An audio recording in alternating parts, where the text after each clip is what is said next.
Hello, welcome to Local Chats with Lewis Adams. I am here with my guest, Norm McMurray. Hello, Norm. G'day. Would you like to talk a bit about yourself? My name's Norm McMurray. I live in Dalesford. I have a small farm. I work for a law firm in country Victoria, basically with people with disability. I'm also on the Grampians Disability Advocacy as a board member. And as a part of your work with your law firm, Maurice Blackburn, you do a lot of work around the community. My office is actually, I view it as my car. I work between my home when I need to, but about 50% of my time would be spent in country Victoria, so towns such as Bendigo, Ballarat, Mildura, Swan Hill, Albury, the entire state, down in Gippsland, down in the Western Districts, and I deal with people who are facing some form of crisis in their life, whether that be a disability, an illness, street people, homelessness, helping people through their insurance, claim their entitlements, helping them through trauma benefits, claims, assisting people with Centrelink. Do you have any examples that you can talk about, that you legally can talk about, I guess? Look, I could talk about a lot of things, so I won't give any names or necessarily towns. But for example, I just talk about what I did yesterday. I went to see a young guy who's 26 years old, who's facing critical illness. He was diagnosed with a brain tumour. He had surgery.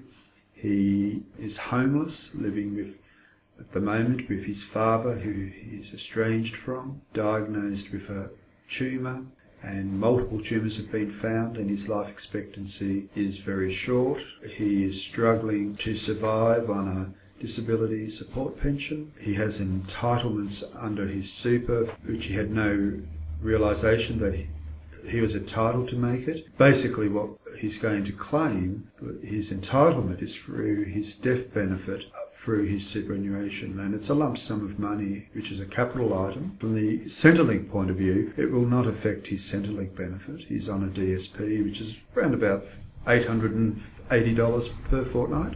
He struggles to survive on that. He's got a younger sibling who's now his carer, or applying to become his carer. So hopefully when this benefit is paid, and also he's got a second benefit for an income protection benefit, he'll be in a much better position to get help, seek better accommodation, and do things at his stage of life that he needs to do. That was just yesterday. It can be pretty rough when someone is in this position, because in this example, I assume there's a lot of doctor's visits that's required, a lot of things that can take up a bit of time and money. Yeah, there's an urgency in everything that you're doing in this sort of case. So I do a lot of work. My team, I've got a team of 14 that I work with in country Victoria, and they're based in the office, and the rest of the team. And in this sort of issue, it's really urgent that what we do, and that we're efficient, and that we get results as quickly as possible, because it is actually life-changing. Here in Bendigo, I've got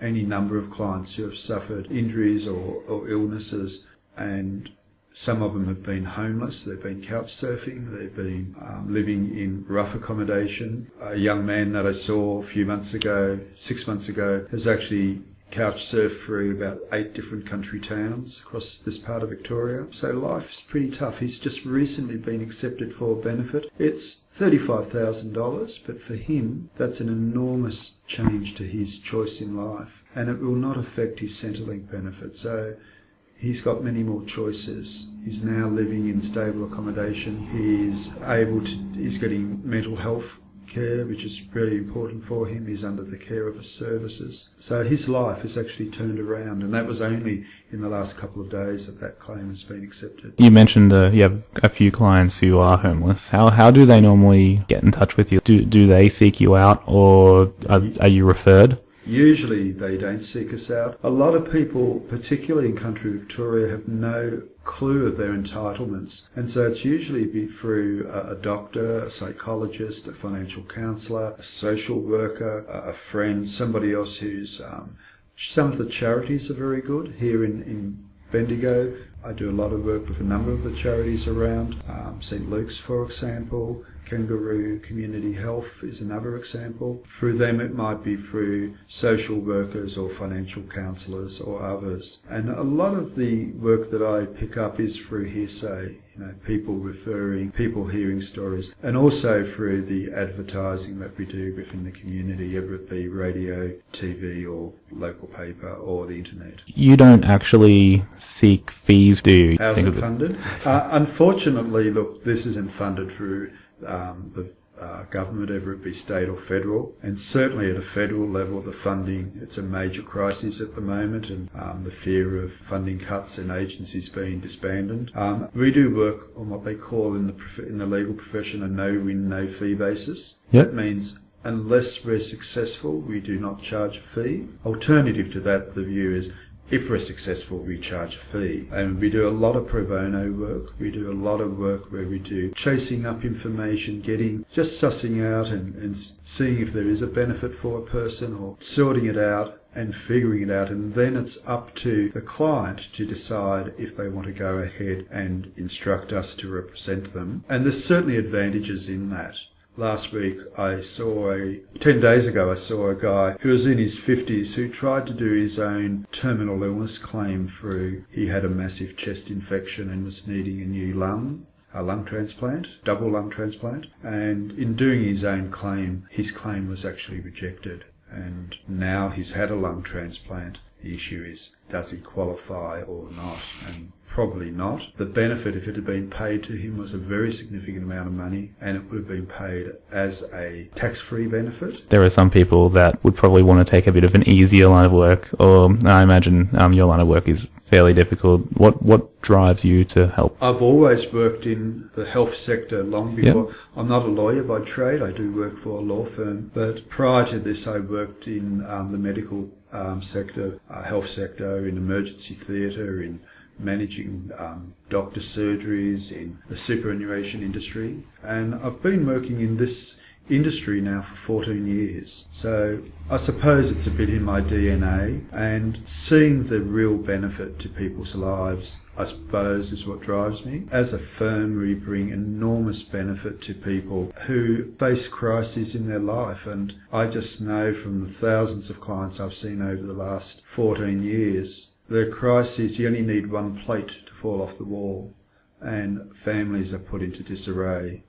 I see families that are becoming homeless because the breadwinner loses their job because of a diagnosis of MS, for example. And sometimes the solution is with other members of the family. So it certainly drives me to do what I do. Now, you mostly deal with people who have had some sort of medical issue that prevents them from working or prevents them from being able to earn for themselves or their families. But as a firm, you guys deal with a lot of other issues? Yes, a lot of people in the country would know us because of the bushfire class action, yep, the flood class actions, the banking fee class action. Other work we do would be TAC and work cover related work. We do work in medical negligence. So I went to a rehabilitation hospital last week and I met a young nurse who had undergone surgery, elective surgery, and suffered a stroke on the brain, on the spinal cord, and is now a quadriplegic. Devastating to her life, devastating to her future.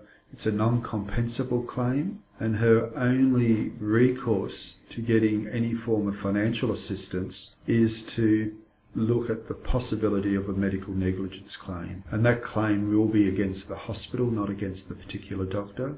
Yep. And if it can be proven, and that could be 2 or 3 years down the track before there's a decision on that. So sometimes it's guiding people that I see into an avenue that may assist them. And I suppose it's always good to have someone who can be on hand to be a resource, so they know that the world's not just out to get them. They do have rights. Yes, and a lot of people, when they face crises, a lot of my clients I actually see in major hospitals in Melbourne because they're airlifted into Melbourne because of a car accident or an industrial accident. I saw a young guy who lost his arm 10 days ago, airlifted into one of Melbourne's major hospitals, came from this region, lost an arm, gets home, and all of a sudden all the plates, the reality of losing a right arm really hits home. And it takes a few months before a person in that situation really realises where they're at. I saw a young guy last week who lost a leg in a tree falling. He was a self-employed person and didn't look after himself from his work cover perspective. Although it was a work-related accident, he does not have work cover. He's about to lose his home. He's got no money to pay for his medical bills. He's relying on the public system. He's got an insured benefit, which I phoned up the fund and I've got them to waive that waiting period, because normally there's a 6-month or 90-day waiting period. The fund have agreed to that due to his circumstances. This is sort of stuff that most people would not have a clue where to even start. This second guy I'm speaking about who lost his leg had no idea that he was not covered by under work cover as a self-employed person. But his lot in life now is going to be very different. Work cover are not going to pay for his prostheses. He's going to have to now rely on public system and the funding. So what's happening at a federal level at this very point in time is really going to impact very, very much on the clients that I see. The recent budget is going to make a lot of changes to what you can say and what you can offer.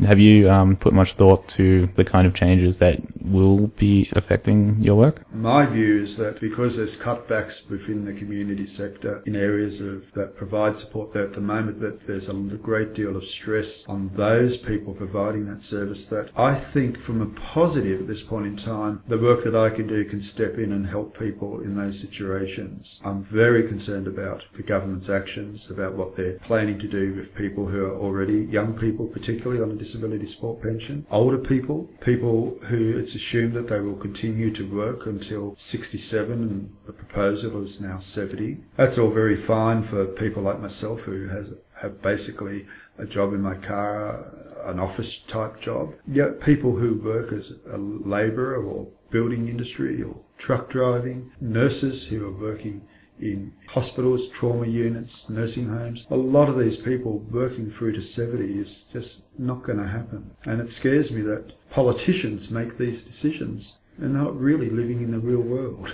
It's scary. Not really. They've, I guess, got the ultimate office jobs in a way. Oh, they've looked after themselves. They've got cushy jobs. They've got good incomes. They've got, up until now, they've had their flights paid for once they leave Parliament. They've got pensions for life. But they're so out of touch with how the average Australian is going to get through. Particularly young people, if they want to go to university, paying $100,000, $200,000 for a course, getting a HECS fee and having to pay that back earlier. I just don't know where young people, they're disadvantaged when they go out to look for work.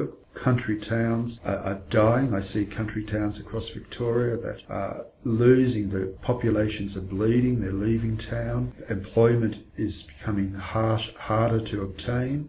Staying in their community is harder. And with an ageing population, where do these towns end up? And I visit many a country town, even close here to Bendigo. You can go just 50 kilometres north and there's lots of little pockets of little towns. I won't name them because you probably know them all, where it's pretty tough. The banks have closed, the supermarkets now closed. There's not enough people living in town to support them. The young people have left. The services are being closed for medical services, so people have to travel possibly to Bendigo to get service if they're lucky and then join a queue. Things are really, in country Victoria, I'm not sure where the future goes. And it can be just rough when they don't even know where to go if they need help for anything. I mean, I know today we're a bit better off as far as that's concerned than maybe a few generations ago with things like the internet. But when someone just doesn't really have a clue who to ask or what to say when they're in need.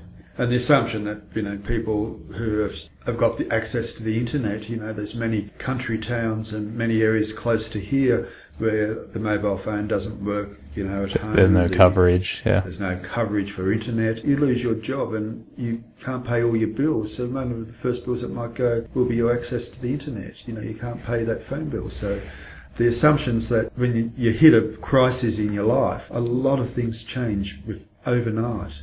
When it comes down to it, when they're, I guess, weighing up the different bills, things like gas and electricity are going to be a bit of a higher priority than phone and internet. Absolutely. And I was just listening to radio yesterday, and people who even with the proposed co-payment to see a doctor, these people struggle to pay their electricity bill, and the assumption that it's 2 middies or it's a packet of cigarette. I know a lot of people who live on low incomes who do not smoke, they do not drink, they do not own a car, they don't drive. And a lot of people who live in isolated communities, if they do drive or if they are able to travel, the sheer cost of travelling into town, like if you live halfway between here and Swan Hill and Bendigo is your major town where the medical services are, or going north to Swan Hill, it might cost you $30 or $40 just for that return trip. Well, that's right, especially when it is awkward. If you cannot afford to have that vehicle and you're also reliant on public transport timetables. Look at that scenario alone. There's an increase in if you had to come to town and see doctors on a regular basis. There's the fuel tax increase, the doctor payment, co-payment, what else is coming out of the budget? There are several other things in the budget that are going to really impact on these people's ability to travel. And that's the beauty of my role, is that I never put it upon clients to have to travel. I'm mobile, my office is my car. I generally have access to most of Victoria. There's a few black pockets where I don't. So with a bit of forethought and preparation, I can save. And I've often met clients.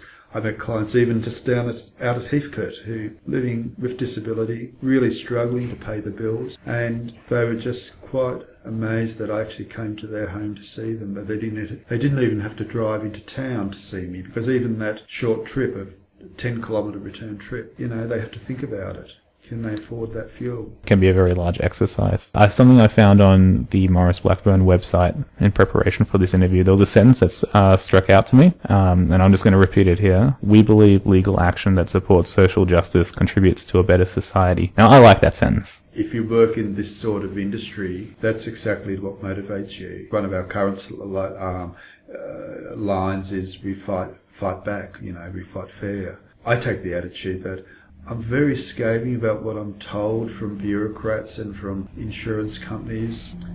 I'm quick to challenge what I'm told, and quite often I'm told information where they've got it wrong. And I take the bottom view that most people in Australia have their super brought about because of action back in the 1980s, and they achieved super in the 1990s, about 94. And then over their lifetime, the objective of the governments going back many years was that the baby boomers would have enough money to support themselves in retirement.